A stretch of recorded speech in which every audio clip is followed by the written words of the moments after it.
My name is Jonathan Ayerst. I'm pianist of Remix Ensemble, and I'm interviewing Francesco Filidei, composer and organist.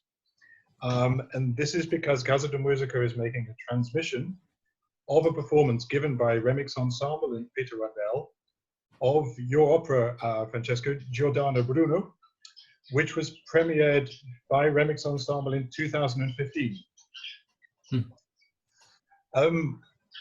Before we talk about the opera specifically, I would like to ask you about your principal musical influences.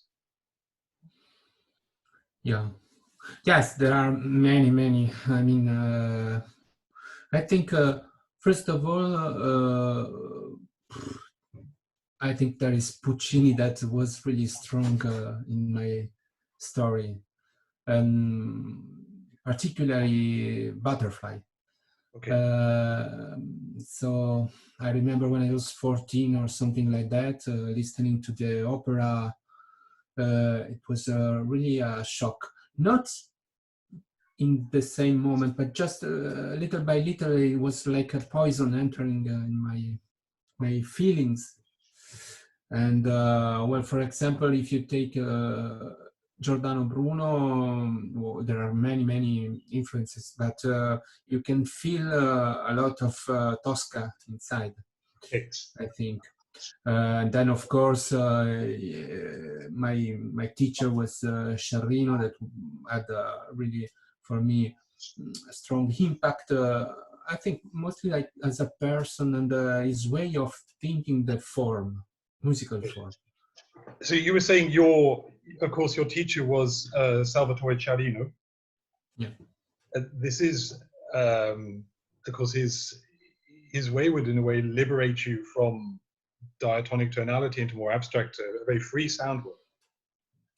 No, that was before. I remember there was a moment, I don't know exactly which age, but at the beginning, when I was already 14, I was trying to have different patterns with different tempi, because I started quite early to compose.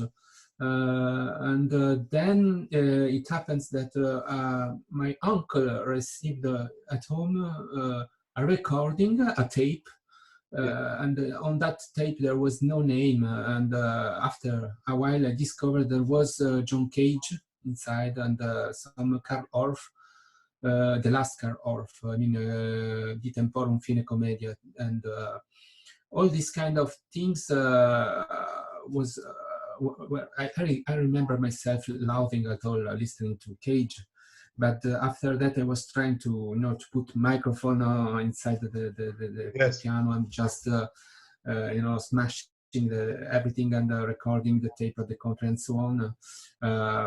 I think it was around 15 or 16 at that moment.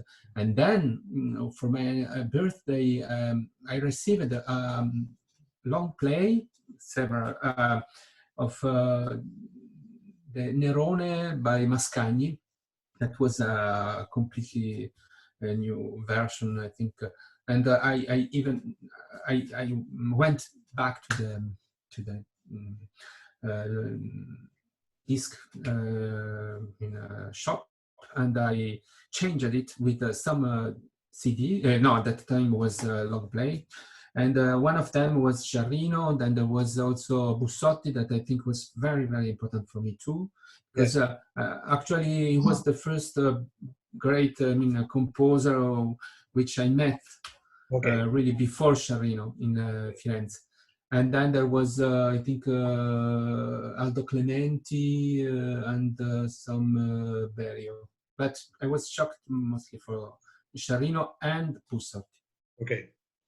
And over all these figures, you had this very romantic figure of Puccini with his drama and his emotions.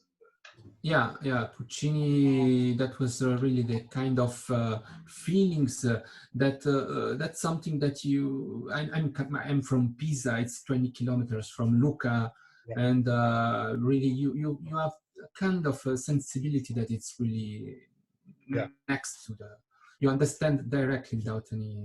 No, I definitely agree.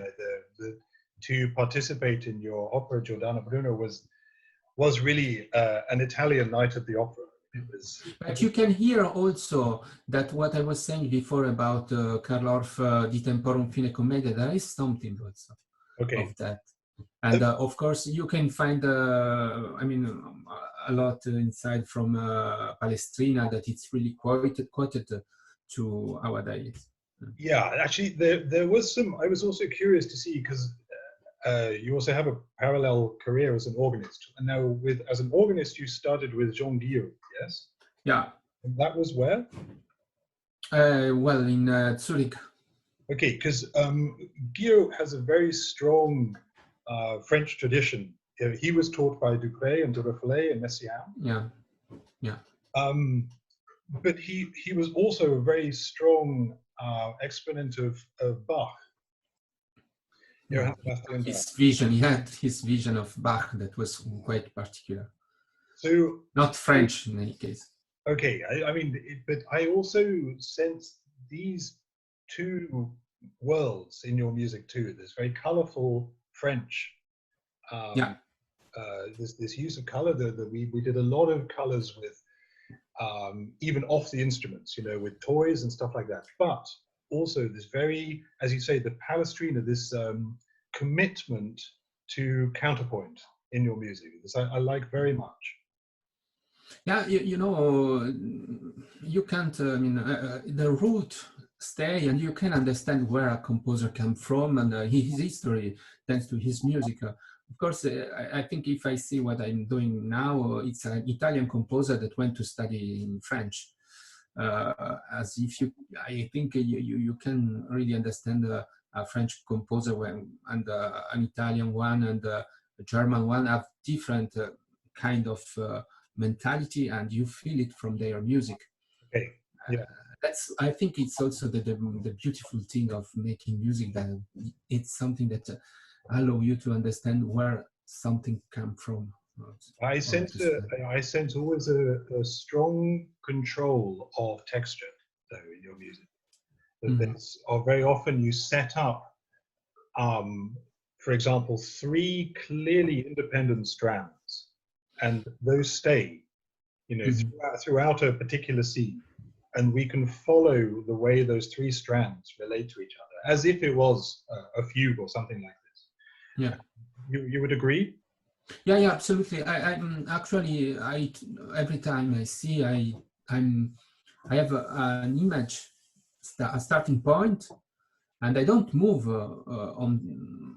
I mean, I want really to be inside this thing as much as I can, and of course, to be inside, I need sometimes to change, to really to be, not to get bored. Yeah. I mean, but at the same time, I really try to find some image and to really enter this world and discover all the details without moving. Yeah. Yes. No. So there is something that stays, that's a bit static, and you. Yeah, just an idea, and this idea is really. I try to find all the possibility inside this. Yeah, I don't move if I don't need it. Yeah, I like this very much. Very often people would find contemporary music difficult to listen to because there's such an overload of information. There's so many changes so quickly. So this is very nice. Giordano Bruno, why this particular figure? Why this opera about Giordano? Well, at the beginning, you know, as I told you, there is something that pushes you to do some, I mean, to do an artwork or whatever. And for me, this image was to burn a witch at the beginning, a German witch. And yeah, I was thinking about Malleus Maleficarum or things like that, you know, the book that was written for the Inquisition against witches. Yeah. And things like that. Then I went to Stefano Busellato, and he told me, why you don't do a Giordano Bruno? Because there was this aspect of burning, you know, So the it's body. because of his fate, because of his death, in a way.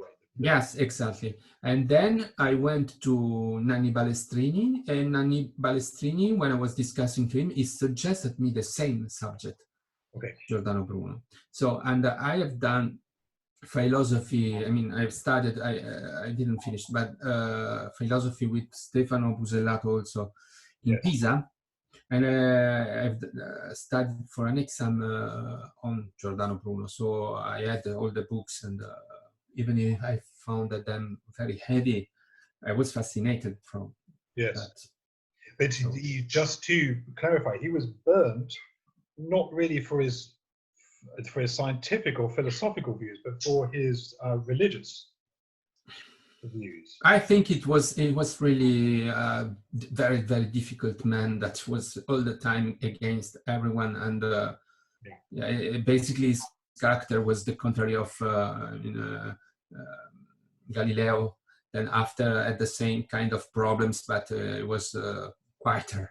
I mean, just to summarize for our Portuguese listeners, he was a Dominican friar, but he disagreed with quite a few of the core doctrines of the Catholic Church. For example, he didn't agree with eternal damnation or the Trinity.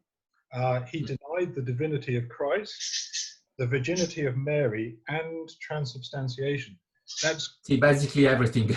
that's quite a list. I think even within the Portuguese church today, he would be quite unpopular. Yeah, can you imagine? Were you aware of you're introducing this kind of figure into the Portuguese culture? Or? Well, also in Italy, you still have this statue that in Campo dei Fiori is watching the Vatican, is in the same direction, and it stay like, like something that still the church have problem with. Yes, I can imagine. Okay. Looking ahead, we're hoping to make a world premiere of your Requiem in October this year in Casa de Musica. Yeah. Are you writing that at the moment? Of course, yes. I am now at the Diesire. Okay. And I'm quite happy, really. And I feel that's it happened by chance, but it's really the moment to think about. I mean, I'm working on this record that is something very heavy. You can imagine. And at the same time, I'm writing short things just to breathe, because the situation is quite awful, that we are living. But this requiem, it's it's a form that I really enjoy, because it's like in Giordano Bruno, it's a closed form that speak about that, and I use only the proper text of the Liber Usualis, and doing without any added text. Without any added text, yeah. So text. A traditional text. No, yes, with Requiem, Kyrie, Dies Irae, and Agnus Dei. And now so the Requiem at the beginning, it has some harmonical stuff that remind really the French taste like Duruflé and so on, if you want. The Kyrie, it remind more Ligeti for me, and yes, more the Ligeti, and the Dies Irae Verdi, kind of. You're thinking of Ligeti Lux Eterna or Ligeti in general? Requiem, the Kyrie, basically, but it's different, of course. It's something that grow with various. There is a contrapoint and with 12 voices, and it's quite imbricated. Yes. And the Dies Irae is really more theatrical, I have strong references to the past Requiem. That's what I like. Yes, At the same time, something that I mean, yes, requiems are quite yeah, often very significant works, aren't they, for composers? yeah, yeah. I don't want to force you to talk too much about a work in progress because this can be kind of annoying. Yeah. But would you say that your construction of this piece has altered in any way because of the current crisis? You know, that there are that, for example, you know, the region of Italy where you come from has been so deeply affected by Yeah. the last few months. Has that You, changed you anything? know, it's really a strange period where everything can happen. I think there are moments in this requiem that are particular because of this situation, more static, for example, things that are kind of tension that you have in this moment. And we, for example, we don't know if the requiem will be premiered in Porto in Yes, October. yes, So, and we can't say anything about it. And so, you know, it's really a yeah, kind of, I mean, everything is like that. When the concert will be again, I mean, as we know if they will be, and that's a mystery, and everything is really scaring. And at the same time, it's fascinating because maybe it's opening another way of thinking. I yeah. don't know.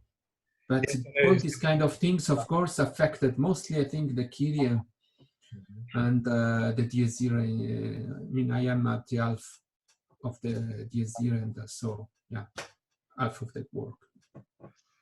I'll wish you all the best for Thank composing you. the rest of the piece, and we look very much forward to performing it whenever it comes our way, whenever these circumstances allow. But thank you ever so Wonderful. much for talking to me, and I'm going to pause the recording shortly.